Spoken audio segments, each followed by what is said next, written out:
De la chaîne, bienvenue sur cette vidéo qui aujourd'hui va parler de frustration et va parler de ce thème qui est assez fréquent, alors pas forcément défini comme tel par les consultants, par les partenaires qui viennent en séance. Beaucoup vont dire que ça va pas, qu'ils ont du mal à accepter telle ou telle chose, et au fur et à mesure, en questionnant, en questiosophie, etc., on peut s'apercevoir qu'il y a de la frustration. Or, entre l'écoute qu'on peut avoir en cabinet et hors cas de cabinet au quotidien, on peut se rendre compte qu'il y a énormément de frustration. Je peux même prendre pour moi, je pense que pour à peu près n'importe qui, il y a un besoin de gestion de la frustration. La frustration étant cette sensation qui met particulièrement mal à l'aise parce qu'on n'arrive pas à obtenir ce que l'on veut, que ce soit physiquement, émotionnellement, intellectuellement, etc. etc. Et ce combat entre le désir et l'obtention, la capacité de nourrir ce désir, ou en tout cas de lui amener une résolution, n'est pas faite. Et ça peut emmener dans des notions d'impuissance. Je suis impuissant par rapport à, donc ça me frustre. Je peux pas l'avoir, ou je peux pas changer les choses, ou je peux pas accélérer le process, etc. Donc la frustration, c'est quelque chose qui est hyper commun. Et du coup, pour en avoir régulièrement, pour réfléchir pas mal sur le sujet, parce que je trouve que c'est vraiment intéressant, je le vois également dans le sport, autant pour moi que pour mes apprenants, mes élèves et tout, mes potes, il y a vraiment cette notion où il y a des moments où on voit les personnes se frustrer. J'arrive pas à passer telle chose, surtout dans les phases d'opposition. Encore quand on est sur un aspect technique, c'est cool, mais quand il y a de l'opposition, c'est-à-dire j'ai une intention de passer quelque chose techniquement, et j'y arrive pas, et je recommence, et j'y arrive pas.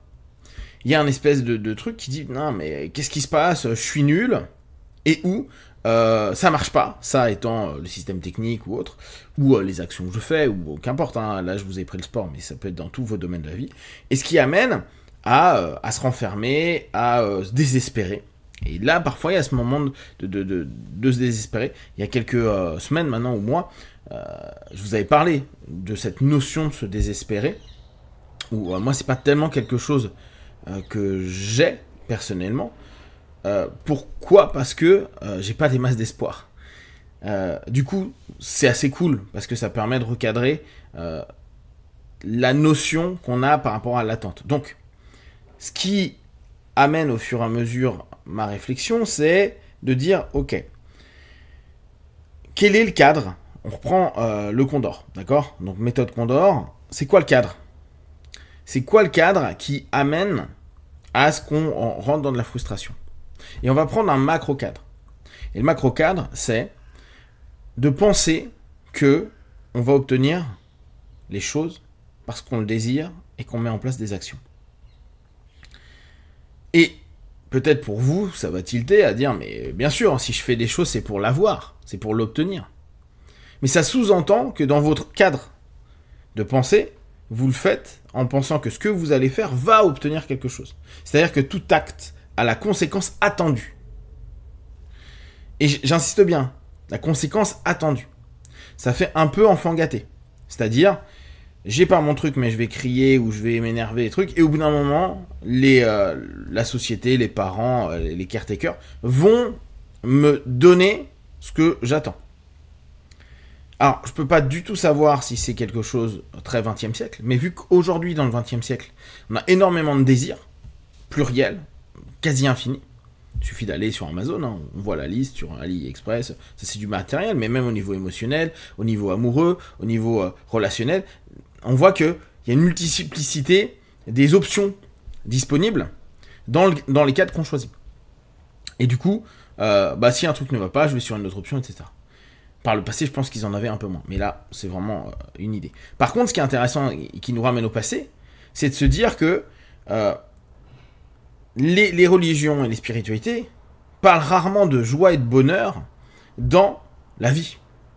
Ils en parlent a posteriori. C'est-à-dire que c'est pour certains un test de Dieu, de Allah, de Yahvé, etc. Les problèmes, mais même la vie. Parce qu'en gros, c'est t'es en test pendant que tu vis, puis a posteriori, t'auras le paradis ou t'auras l'enfer. Donc, il y a cette notion potentiellement frustrante de ne pas obtenir ce que l'on veut par rapport à ce qu'on fait. Surtout que là, on va pas consciemment s'en rendre compte. Et du coup, il y a depuis longtemps cette notion de bah, la vie, c'est pas la fête. Chose que, aujourd'hui, grâce à notre confort et grâce à l'évolution qu'on a pu avoir, on peut se dire, bah, l'objectif, d'ailleurs, il y a un petit peu des livres et des films qui parlent de ça, et puis le dev perso a vachement joué là-dessus, c'est, bah, la vie, l'objectif de la vie, c'est le bonheur. Chercher le bonheur, à la recherche du bonheur, à la recherche de la joie, à la recherche de l'équilibre, du bien-être, etc. Et si, sur le papier, on va tous être d'accord, ah oui, mais je veux pas avoir une vie naze et souffrir, ça reste un cadre, se dire, bon bah, je vis pour être heureux, ça reste un cadre qui, de par notre nature, n'est pas hyper réel. On n'a qu'à voir notre biais de négativité, on n'a qu'à voir comment fonctionne notre amygdale pour dire, bon bah oui, mais là, il y a peut-être des dangers, etc. Ça ne veut pas dire qu'on ne peut pas vivre des choses agréables, mais ça, je vous l'avais déjà partagé. La plupart du temps, le joyeux bonheur, etc., c'est rare. C'est des moments de rareté. Or, on a fait croire que ces moments de rareté, le bonheur, la joie, la dopamine là, qu'on peut avoir maintenant en cliquant sur deux boutons sur notre téléphone, c'était quelque chose qui se méritait. Alors bien sûr, on va aller chercher ce qui va nous amener à la sociabilisation, ce qui va nous amener plein de choses, mais derrière, en fait, le bonheur, c'est des épiphénomènes dans nos vies. La plupart du temps, c'est pas de bonheur, c'est du quotidien, ça fait pas plus plaisir que ça. Voire, c'est on tente d'être dans l'évitement de malheur ou de trucs à la con. Du coup, je reprends mon cadre. Mon cadre de frustration, c'est au niveau macro de se dire que bah, la vie me donne ce que je veux parce que je fais des efforts. Et que bah, je peux obtenir, je n'ai pas de limite, c'est là où on revient sur les défauts du dev perso et de la pensée magique et de la vie est merveilleuse et vous êtes dans l'abondance absolue. Même si c'est un mindset qui est très cool, faut admettre dans le cadre peut-être autre chose, et c'est là que la frustration en amont peut déjà diminuer, se dire, mais la vie, elle n'est ni bonne, ni abondante, ni pas abondante, c'est un process, c'est très neutre. Donc là, on vient sur quelque chose d'assez factuel. Et ce que je fais, ce que je dis, ce que j'attends, ce que je désire, on peut revenir sur notre principe de pouvoir limité. Je peux ne pas avoir du tout ce que je souhaite. Et dès lors, le rapport de frustration, c'est d'admettre d'entrée que bah, tu peux ne pas l'avoir, et que tes efforts, et que les investissements, et peut-être tout ce que tu auras perdu en pensant que tu allais avoir mieux, et bah, tu peux absolument ne avoir aucun retour positif. Et en partant du postulat bah, que dans la vie, ça t'amène pas de la joie, du bonheur ou de la satisfaction, il y a un élément qu'on peut développer et qui n'est pas forcément agréable, et là on revient sur tout ce qui est dev, discipline, effort et focalisation, c'est se dire à un moment donné, bon bah la vie c'est un effort, ça je vous l'avais également partagé. Les personnes qui pensent que quand ils vont être à la retraite, c'est plus de tranquillité et moins d'efforts, enfin je travaille plus, j'ai plus à m'astreindre, à me discipliner, à aller bosser, à rencontrer des gens que j'apprécie peut-être pas forcément, etc. Maintenant je suis libre. Non, parce que il y a le physique qui diminue, peut-être les revenus qui diminuent, d'autres problèmes qui vont se développer, et jusqu'à la fin de nos vies, on doit faire des efforts. Donc du début à la fin de nos vies, on doit faire des efforts. Sauf qu'il y a un moment dans le système, on s'est dit, ah bah non, il suffit de ça, on aimerait hacker le système. D'ailleurs, c'est plein de formations, plein de bouquins qui disent, voilà comment arriver plus vite à ceci, évitez d'être frustré et obtenez ce que vous voulez. Alors que la réalité, c'est, quoi la réalité ? Un des faits qui est marqué, c'est les efforts, c'est quelque chose à prendre en compte constamment. Donc dans le paradigme de départ pour éviter de la frustration, c'est de se dire bah la vie me donne pas ce que je veux et même en faisant tous les efforts du monde, je peux ne pas l'avoir. Par contre, je peux m'assurer que je fais des efforts et que tout ce que je vais obtenir, c'est par l'effort. Alors ça contredit certains éléments qui, notamment des lois d'attraction et tout, qui dit non mais vous prenez pas la tête, la vie c'est easy, vous êtes sur le bon canal, etc. Partez plutôt, en tout cas c'est ce que je propose pour les personnes qui se frustrent, à se dire, tu peux faire tout ce que tu veux, mais tu peux potentiellement ne pas l'avoir. Et d'entrée, accepte ce fait-là. Et ça ne veut pas dire que tu focalises sur le fait de ne pas l'avoir, parce que tu vas te focaliser sur tes efforts, et les efforts pour avoir. Mais te dire constamment, tu rajoutes la case dans ton paradigme, que tu vas faire des efforts. Des efforts tout le temps. Et que quand, par chance, il y a des moments où il se passe des trucs, et tout est aligné, comme on dit, et tout est smooth, tant mieux. Mais c'est peut-être l'ensemble des éléments des efforts que tu as mis en amont.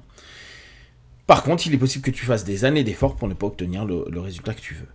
Et oui, ça va être frustrant. Mais si tu le sais dès le départ et te dire, chaque acte que je mets en place, il n'y a pas un cause à effet qui amène du succès, de la joie, du bonheur, etc. etc. Que je n'ai même pas à l'attendre. Et là on revient sur, je tente d'avoir quelque chose qui m'amène du positif, parce que bien sûr, sinon, mentalement, c'est difficile, mais se dire, quoi qu'il arrive, même si c'est positif ou négatif dans ma tête, même si ça m'amène du bien ou du moins bien, il y a au milieu quelque chose à admettre. L'effort que je vais inscrire devra être là, maintenant, et il le sera toujours. Et il n'y a pas un moment où je vais ralentir, il n'y a pas un moment où j'en ferai moins. Ça sera des efforts différents, parce qu'il y aura de l'expérience, mais ça sera aussi cet élément à se dire, bah, la frustration que je vais vivre, c'est un élément qui me prouve que bah, je suis quelqu'un qui ne peut pas tout obtenir. Et revenir sur ce paradigme-là, non, on ne peut pas tout obtenir. Non, on ne peut pas tout avoir dans la vie. Sinon, toutes les personnes qui travailleraient sur elles, feraient dans le développement personnel, seraient exactement ce qu'ils veulent, ce qui n'est absolument pas le cas. Je regardais la dernière fois, il y a 90 millions de millionnaires sur 8,2 milliards d'humains, ou 8 milliards d'humains. C'est que dalle. Et combien de personnes te disent, j'aimerais être millionnaire, je bosse pour ça, je crée mon empire, blablabla, blablabla, blablabla. Donc, cette notion-là, c'est de se dire, ok, tout ça, ça peut, mais c'est absolument pas une réalité. Faut que je focalise sur tout ce que je fais, et tout ce que j'investis peut absolument ne rien donner. Oui, ça va être dur, oui, ça va être horrible si ça fonctionne pas, mais il faut que je le prenne en compte. Ça ne doit pas diminuer les efforts, et si on n'obtient pas quelque chose, avec de l'intelligence, avec une façon de rebondir, avec encore plus d'efforts, on va peut-être obtenir quelque chose qui sera peut-être rien à voir, mais qui nous apportera ces brefs moments de satisfaction, de joie, ou qu'importe comment on l'appelle, et ça sera ok. Mais plus on apprendra à aimer effort, aimer le fait que ce soit comme ça, et que ce soit le processus qu'on aime, et je reviens sur ce discours-là, que j'ai déjà eu il y a même pas une semaine ou deux, plus on peut s'amener une satisfaction entre guillemets, sachant que, là encore, hein, je finis là-dessus, il est très certain que la vie n'a peut-être pas pour objectif juste d'être heureux. Ça, c'est un choix qu'on fait, mais peut-être simplement d'être qu'une expérience. Si vous avez des questions ou des remarques, vous les partagez sur Facebook, YouTube, j'y répondrai le plus rapidement possible. Comme d'habitude, de tout ce que je propose, ne prenez que ce qui est bon et juste pour vous. Testez, observez, analysez et concluez. Be one, ciao.